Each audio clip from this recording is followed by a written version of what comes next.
1974 में टर्की ने साइप्रस पे अटैक किया। इस वजह से साइप्रस को 2 पार्ट्स में डिवाइड कर दिया था, नॉर्थ और साउथ। इसके नदरन हिस्से में वो लोग रहते थे जो टर्की से थे और टर्किश लैंग्वेज यूज़ करते थे, और सदरन पार्ट उन लोगों से भरा था जो ग्रीस से थे और ग्रीक लैंग्वेज यूज़ करते थे।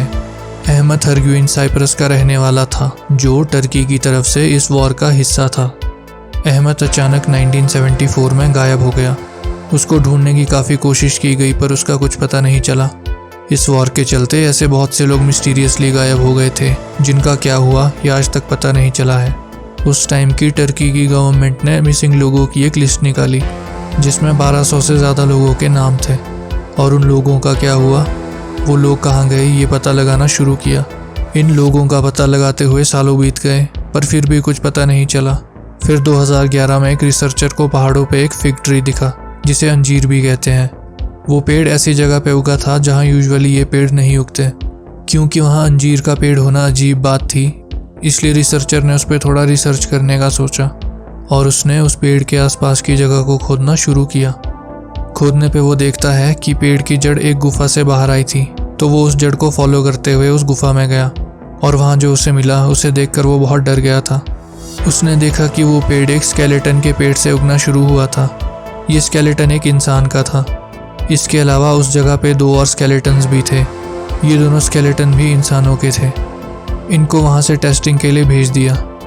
डीएनए टेस्टिंग से पता चला कि जिस स्केलेटन के पेड़ से पेड़ उगा था वो स्केलेटन अहमद हरगुइन का था। उसका डीएनए उसकी बहन के डीएनए से मैच हुआ था। अहमद की बॉडी लगभग 37 साल के बाद मिली थी। टेस्टिंग से ये बात सामने आई कि अहमद ने मरने से पहले अंजीर खाया था और उसका बीज उसके पेट में रह गया, जिस वजह से वो पेड़ उगा। उन लोगों के मरने की वजह पता लगाने के लिए इन्वेस्टिगेशन शुरू हुई। इन्वेस्टिगेटर्स के अकॉर्डिंग वॉर के टाइम अहमद और उसके साथी उस गुफा में दुश्मनों से छुप रहे थे। दुश्मन फोर्सेस को उनके वहाँ छुपे होने का पता चल गया और उन्होंने गुफा के अंदर डायनामाइट से ब्लास्ट कर दिया, जिससे तीनों लोग मर गए। ब्लास्ट की वजह से वो गुफा कोलैप्स हो गई और उसके ऊपर वाले हिस्से में एक छेद हो गया। इस छेद के होने के बाद वहाँ से धूप अंदर आती थी। टाइम के साथ तीनों बॉडी सड़ने और डिकम्पोज होने लगी। अहमद ने मरने से पहले अंजीर खाया था और उसका बीज अभी तक उसके पेट में पड़ा था। डिकम्पोजिशन और सड़ने के बाद उस हिस्से पे धूप पड़ने की वजह से वो बीज उगने लगा और एक पेड़ बन गया।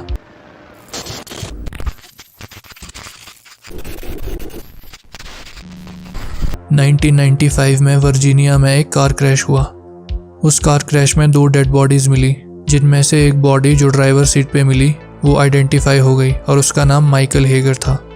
और माइकल के साथ पैसेंजर सीट पे जो दूसरा इंसान बैठा था वो आइडेंटिफाई नहीं हो पाया। यूएसए में जब भी कोई अनआइडेंटिफाइड या अननोन बॉडी मिलती है तो उसे जॉन डो का नाम मिलता है, और लड़कियों के केस में जेन डो। उस अननोन बॉडी के पॉकेट से 2 टिकट्स मिले थे जो द ग्रेटफुल डेड नाम के रॉक बैंड के कॉन्सर्ट के थे। इसके चलते उस अनआइडेंटिफाइड बॉडी को द ग्रेटफुल डो नाम मिला। कार क्रैश को देखकर लग रहा था कि माइकल को गाड़ी चलाते हुए नींद आ गई और इस वजह से कार उसके कंट्रोल से बाहर हो गई और सीधा 2 पेड़ों से टकरा गई। क्योंकि उन दोनों ने ही सीट बेल्ट नहीं पहनी थी तो कार क्रैश होने से उन दोनों की मौत हो गई। टॉक्सिकोलॉजी रिपोर्ट के रिजल्ट से ये पता चला कि उन दोनों के ब्लड में ना तो ड्रग्स और ना ही शराब का कोई ट्रेस मिला। डेथ के टाइम ग्रेटफुल डो की एज ऑलमोस्ट 15 से 21 साल के आसपास रही होगी। उसकी लेफ्ट आर्म पे एक स्टार का टैटू बना था और उसकी पीठ पर एक स्कार भी था। क्रैश की वजह से उसे काफ़ी इंजरीज हुई थी, जिस वजह से उसका फेस ठीक से नहीं दिख रहा था, पर फेशियल रिकंस्ट्रक्शन आर्टिस्ट्स ने उसके फेस की एक काफ़ी सही और मिलती जुलती इमेज बनाई। उसके बारे में इतनी इन्फॉर्मेशन मिलने के बाद माना जा रहा था कि इन्फॉर्मेशन और इमेजेस देखकर कुछ दिनों में उस लड़के की फैमिली उसकी बॉडी को पहचानेगी और उसकी आइडेंटिफिकेशन हो जाएगी, बट ऐसा कुछ नहीं हुआ। ग्रेटफुल डो की बॉडी को क्लेम करने कोई नहीं आया और उसकी आइडेंटिफिकेशन नहीं हो पाई। जब माइकल की फैमिली से उसके बारे में पूछा तो उन्होंने भी उसे नहीं पहचाना और ऐसा लग रहा था कि माइकल और ग्रेटफुल डो एक दूसरे को जानते भी नहीं थे और शायद माइकल ने ग्रेटफुल डो को अपनी कार में लिफ्ट दी थी। उसके फिंगरप्रिंट्स का यूज़ करके भी उसके बारे में कोई पता नहीं चला। जिस आदमी ने उसे टिकट्स बेचे थे उसको भी ढूंढा गया, बट उसके पास भी कोई इन्फॉर्मेशन नहीं थी। पुलिस को ग्रेटफुल डो की बॉडी के पास से एक हैंड रिटन नोट मिला जो किसी जेसन नाम के लड़के के लिए लिखा था। और इस लेटर को लिखने वाली दोनों लड़कियों का नाम कैरोलाइन था। जेसन उस लड़के का नाम हो सकता था, पर पुलिस उन लड़कियों को नहीं ढूंढ पाई, जिससे ये बात कंफर्म नहीं हो सकी कि उसका नाम जेसन था या नहीं। उस नोट में एक फ़ोन नंबर भी लिखा था, बट नंबर के साथ एरिया कोड नहीं लिखा था, तो पुलिस उस नंबर पर भी कांटेक्ट नहीं कर पाई। 20 साल हो गए, बट ग्रेटफुल डो आइडेंटिफाई नहीं हुआ। इसी के चलते रेडिट पे कुछ लोगों ने ग्रेटफुल डो की आइडेंटिटी को पता लगाने के लिए एक सब रेडिट बनाया। रेडिट एक सोशल वेबसाइट है जहां लोग इमेज पोस्टिंग, डिस्कशन जैसी चीज़ें करते हैं। ये सब रेडिट धीरे धीरे लोगों में स्प्रेड होने लगा और लोग ग्रेटफुल डो को ढूंढने की कोशिश तेज़ करने लगे, जिस वजह से इस केस पे काफ़ी अटेंशन आया।